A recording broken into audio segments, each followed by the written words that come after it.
Елективните итните случаи нема да бидат предмет на административно одложување, велат од Министерството за здравство по реакцијата на Сдруженијето за превенција од кардиоваскуларни заболувања дека формирањето стручно тело кое ќе одлучува за кардиохируршките операции во иднина може да доведе до пролонгирање на процедурите и дека за животот на пациентот не смее да одлучува бирократска комисија. Здравствените власти тврдат дека целта е да се обезбеди дополнителна заштита за пациентите.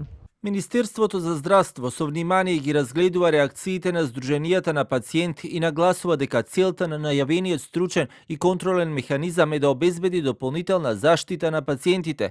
Елективните итни случаи нема да бидат предмет на административно одложување. Министерството ќе инсистира секоја одлука да се темели на јасни клинички критериуми, стручни протоколи, документарна медицинска основа и проверлива трага во системот со цел да се спречат субјективни, нетранспарентни или произволни одлуки. 4 дена откако министерот за здравство објави на пресконференција и повеќе од една недела откако странската комисија утврди сомнителни наоди за операции на срце, ниту една институција нема постапено за утврдените пропусти. Од обвинителството и натаму нема одговор дали го добили извештајот и дали ќе отворат предмет. Информација нема ниту од антикорупцијската комисија. Извештајот од странската експертска комисија се однесува на вкупно 13 случаја, кај 9 од нив се утврдени сомнителни наоди во дијагностичката евалуација и несоодветна индикација за ендоваскуларни или хируршки процедури.